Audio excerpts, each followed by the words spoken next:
before we get into our case, here's another example of the engagement and retention report. We can use it in the remote work analysis. And our example is going to include the remote work analysis.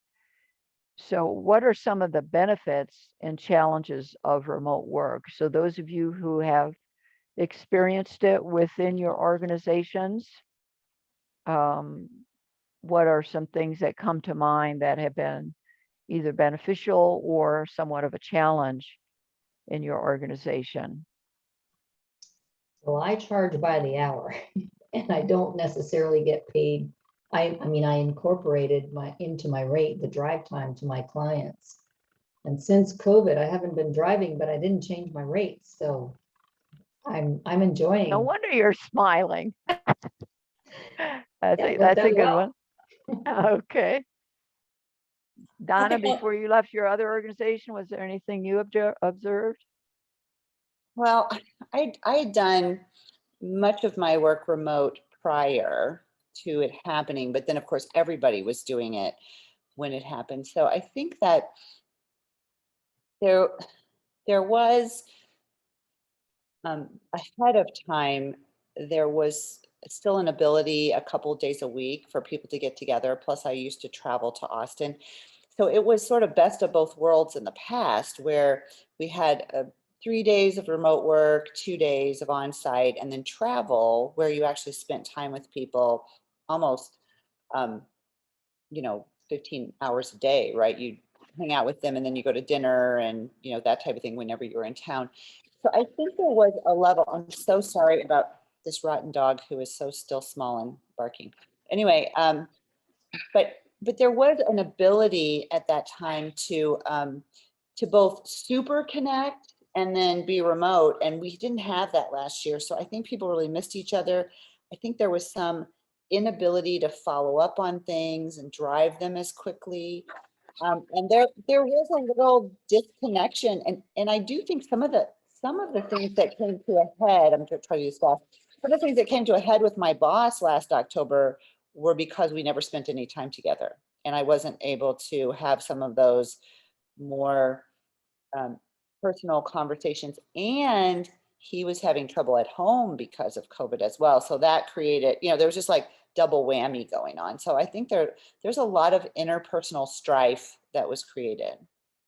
Oh, interesting. Yes, thank you for sharing with that. And Iris, you're newer in the current organization, but either in your past organization or this one, are there any other things that you observed that positively or negatively impacted the work because of remoteness?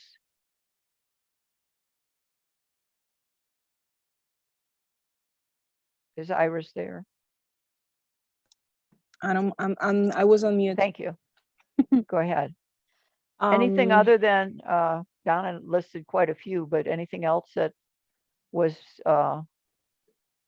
unique to your organization? In regards to the hybrid, the remote work, you were, Yes.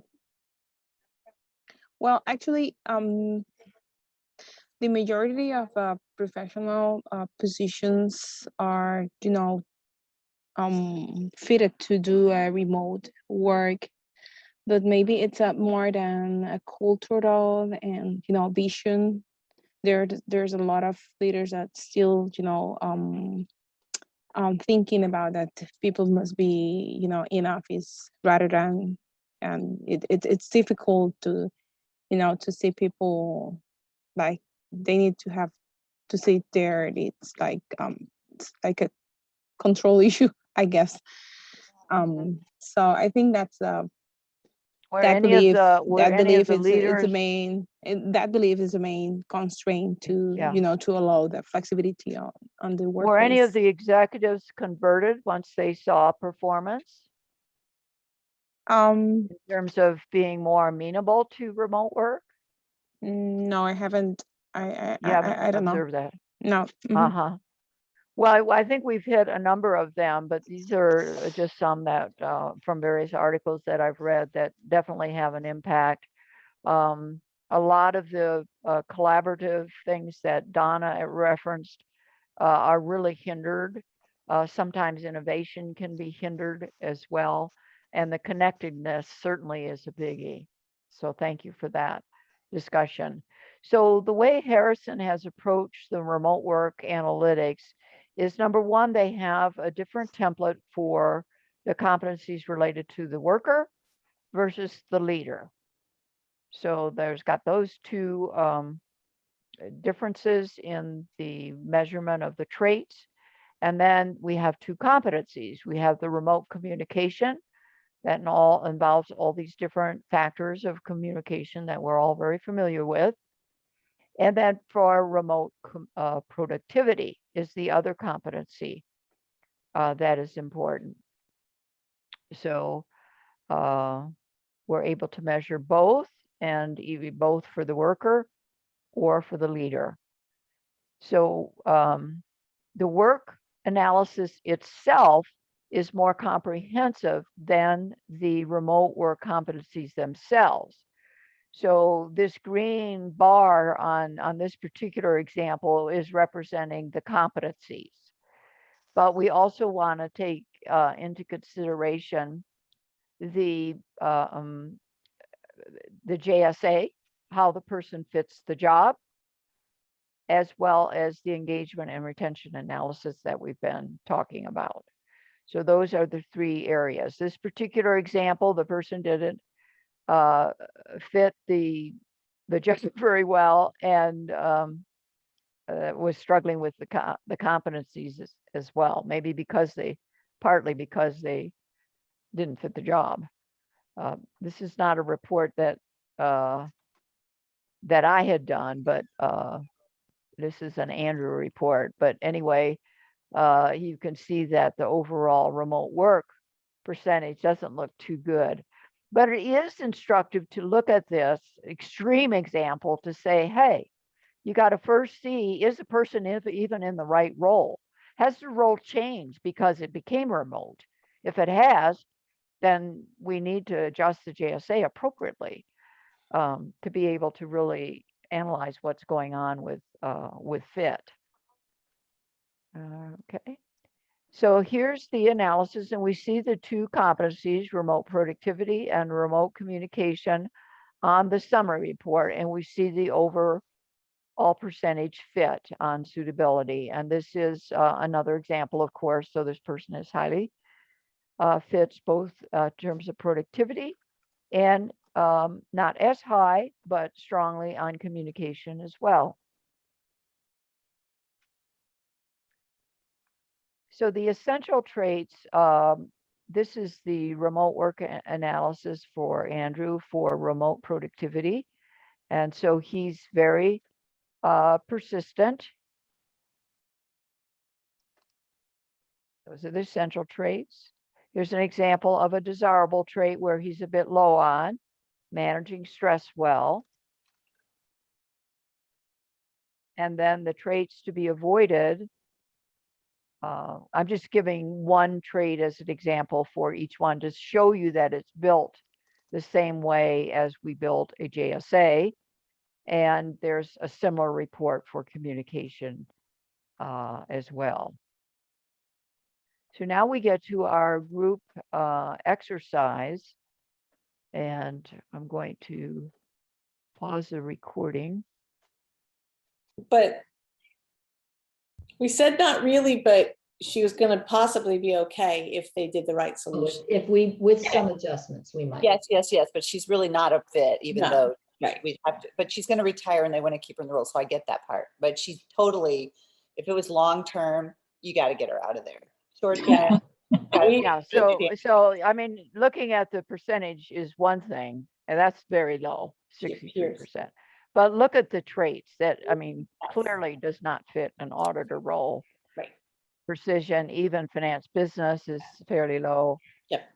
Numerical, clerical, which there's a lot of that in an auditor's role, unfortunately. So yep. In short, it's no.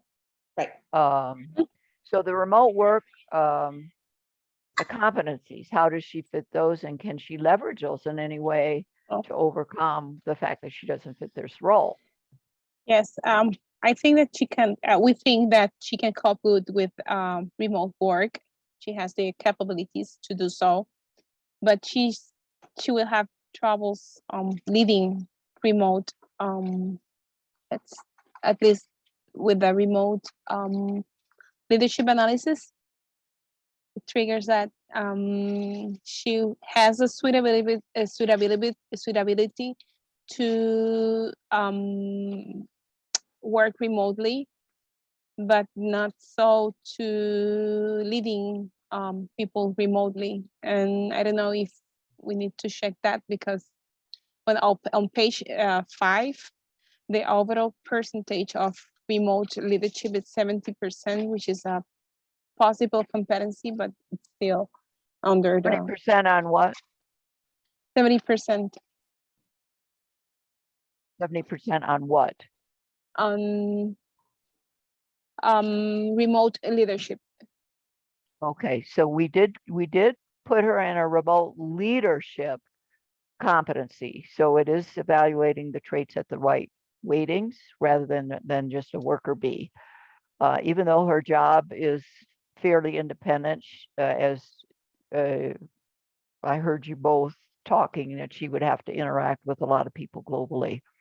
Yep. So that's why she had the leader remote work. So that she fits well. Now you're missing some information relative to her traits and definition and development definitions report, as well as the paradox report. You don't have access to that, except as you see traits listed on the various JSA and competencies. But she does fit a leader role quite well, and she's been in leader roles prior to giving this assignment. But her remote productivity and competency look fairly strong here, as we see. And I heard you both groups talking about the low persistence and the moderately low managing stress well, and she is under a great deal of stress, both because she's in a role that she doesn't fit, and also because she doesn't have some of the tools she needs to do that role effectively. So what would your guess be why this persistence is so low? Just a guess without talking with her. Doesn't like what she's doing, and so why would you? want to- Exactly. I mean, it's hard to remain persistent when you're beating your head against a wall. Now, when you look at the communication, she's only moderate on open reflective, Yep, you said that. which if she's going to be working with her boss to try to alter this role in any way to have a 18-month run ahead, she's got to be somewhat open and reflective. I think she's sufficient for that, but it shows yellow for the remoteness. She would have to definitely take the initiative, and she has high initiative as it relates to discussing things with her boss. The stress management is, again, an indicator.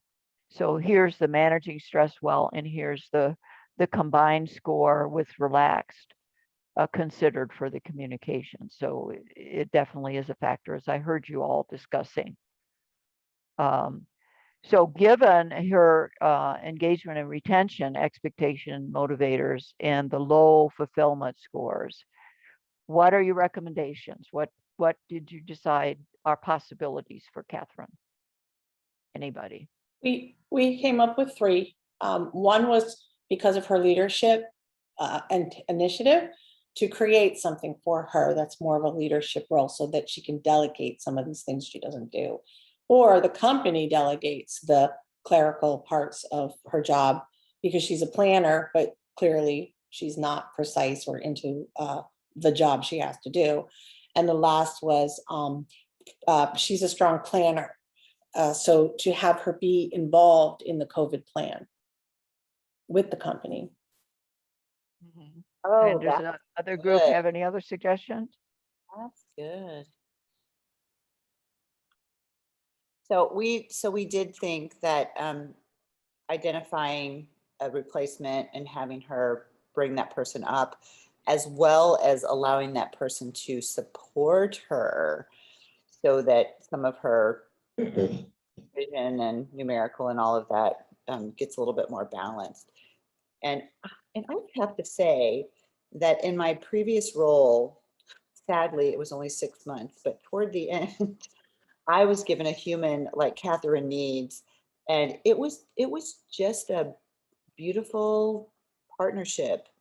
It was just a mutual admiration society, right? So I had all the big picture stuff, all the across the organization stuff, all of the client stuff, and she had all the organizational detail pieces, and we just were a beautiful team. And we still talk every other week because we just enjoyed each other so much.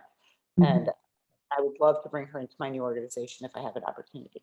But anyway, but something like that, I think for Katherine would be really beneficial, and it would give her such a great success on her way out versus feeling like, oh, that last 18 months sucked so bad. We also said that, and it looked like in the narrative you gave us that, you know, her new boss gave her some encouragement about what she was doing, and she wants to be appreciated. So we would continue to do that and remind her about how important what it is that she's doing, even though it's the last 18 months, that it is really important work to the organization.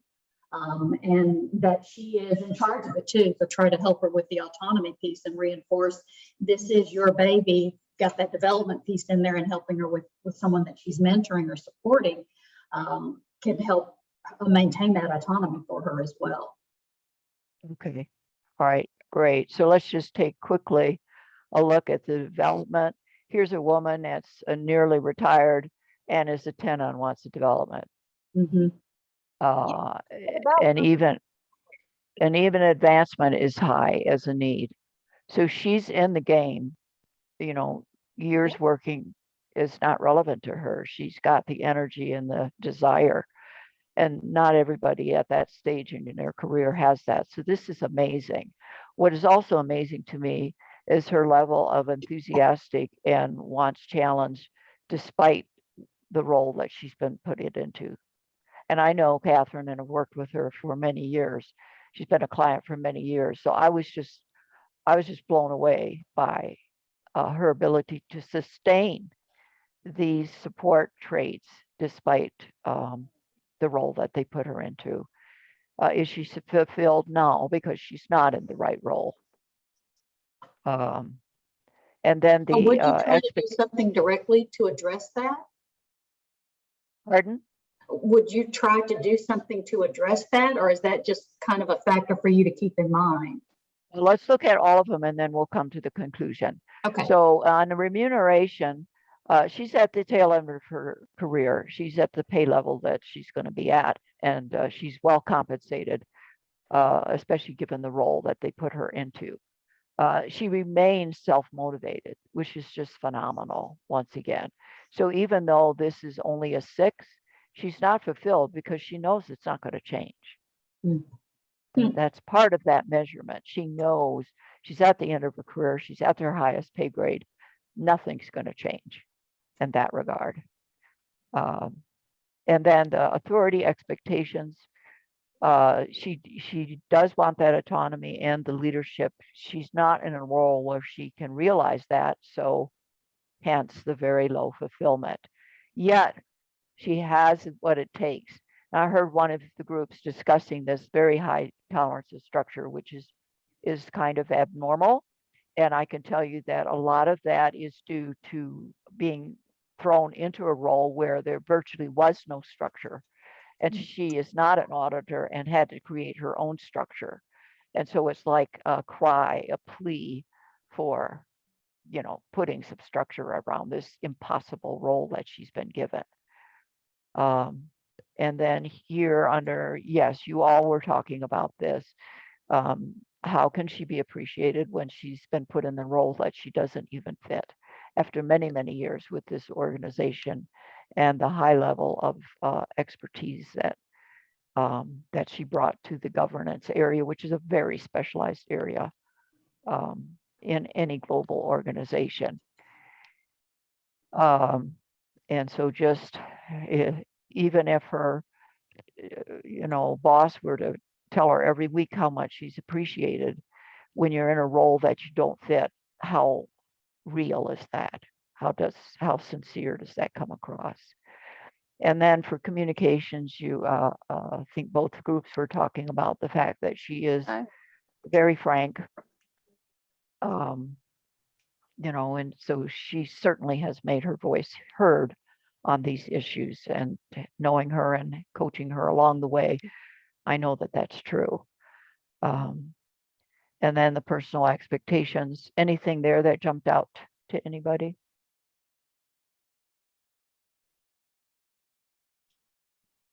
I'm wondering, is that wants capable leader score, is that based on our new boss or our old boss? 'Cause if Yeah, it's a new- she took this, we had her take this fresh with the new boss. Okay. So the boss only has a certain degree of influence or latitude to make any changes, and so that's probably why her fulfillment isn't as high as we would like to see it. Even though the boss situation improved, it didn't improve to the situation that there could be any dramatic change. And then we see all of you were talking about the stress management definitely was an issue with Katherine, both because of being in the wrong role and then the remote work hitting at the same time created a great deal of stress for her. So your conclusions are very well put and definitely were explored. The being a planner related to COVID was an interesting twist. It's a very large organization, so that wouldn't be like, that wouldn't likely happen, except as it might relate to her ability to go into the office and have that modified, for her printer needs and so forth. Anyway, given all of this, is there anything else that you would conclude or recommend for Katherine? I kind of wonder if I might have suggested, hey, why not finish out your last 18 months doing what you want to do? Have you ever thought about starting something on your own, or, why stay with this company? That would be one She could question. leave on her own. And she and I definitely discussed that as one option for her to consider. So with the COVID situation, what would your recommendations, how I might change to the company? You've already given several suggestions. Anything else you would add?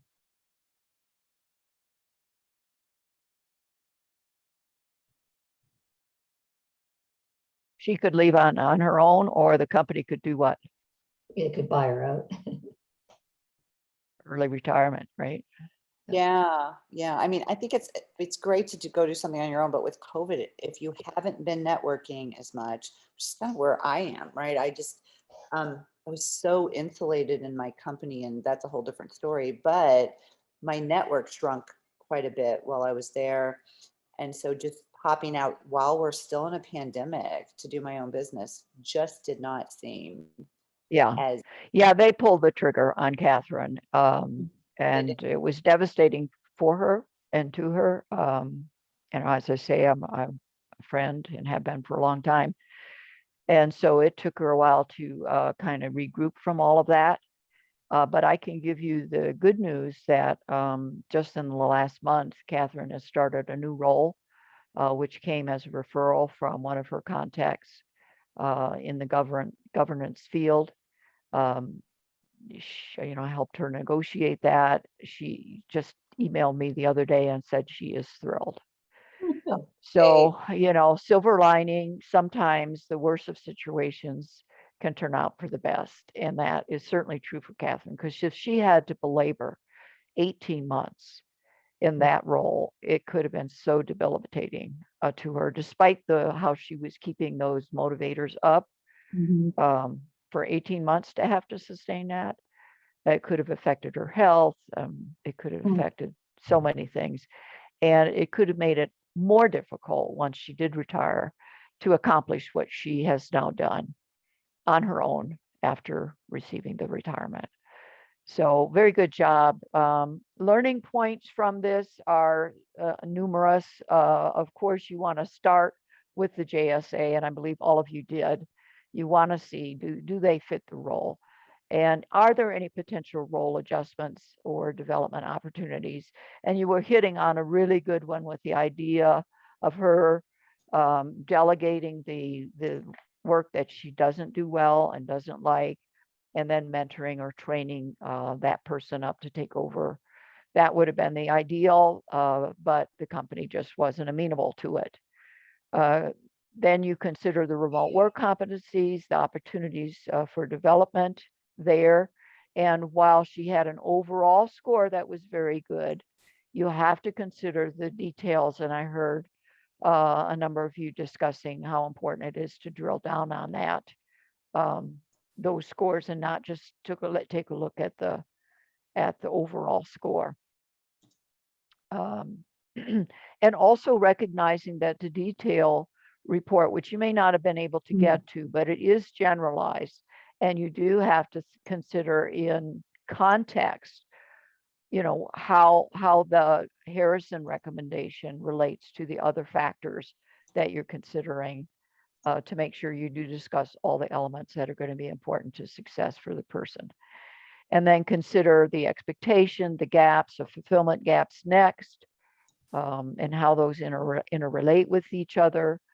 Reviewing that communication dimension, as I heard you do, and review other organizational issues and sometimes a bigger context that might impact the scores.